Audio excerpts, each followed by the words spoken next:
যা ঠান্ডা পড়েছে, ঠান্ডায় নাজেহাল। কুয়াশাতে পুরো মেঘ ঢেকে আছে। সকাল 7টা বাজছে, আমার বাসি কাজ সেরে ঠাকুরকে সেবা দিচ্ছি। এদিকে সবজি কাকুটাও চলে এসেছি। ভাবলাম বাজারে যাকে যাবে তাকে এখনকার রান্নার পর একটু সবজি নিয়ে নিই সকাল সকাল। তাই মন্দির ধুতে ধুতে চলে এলাম সবজি নিতে। এদিকে আজকে সোমবার, আজ শিব পুজোও করতে আছি, যা বাড়িতে নেই, তাই এইসব এখন আমাকে করতে হচ্ছে। নাহলে এইসব যাই করে সকাল থেকে। আমার স্নান করা হয়ে গেছে, বাসি কাজ করা হয়ে গেছে, তাই ভাবলাম তুলসীকে জল দিয়ে দিই, শিব পুজোটাও করে নিই। বিছানা থেকে উঠতে মনে হচ্ছে না সকাল সকাল। কুয়াশাতে পুরো মেঘ ঢেকে আছে, আর যা ঠান্ডা পড়েছে, মানে হাত পায়ে আর কিছু কাজ করছে না, অবসর করা হয়ে গেছে ঠান্ডা জল লেড়ে।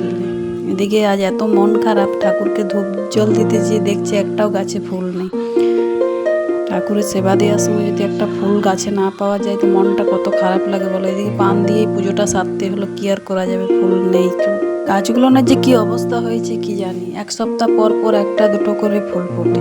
এত ফুল গাছের যত্ন নিই তবু গাছে একটা দুটো করে ফুল ফোটে। আর সকালবেলাতে ফুল না পেলে খুবই মনটা খারাপ লাগে যে ঠাকুরে ফুল পেল না। ঝুড়ি ভর্তি ফুল থাকে তাহলে পুজো দিতে এনার্জিটাও আলাদা লাগে, পুজো দিতেও মনে হয়। ফুলটা পেলাম না, তাই মনটা অসন্তুষ্ট করে মহাদেবকে পুজো দিতে হলো। কিছু তো করার নেই, ফুল থাক না থাকলে। একজনকে বলেও ছিলাম ফুল দিয়ে যেতে, সেও বললো যে আমাদের বাড়িতেও ফুল ফোটেনি। তাই পান দিয়েই ঠাকুরকে পুজোটা দিলাম। এখন সকাল 7টা বাজে, 7টার মধ্যে আমার সব রেডি হয়ে গেছে।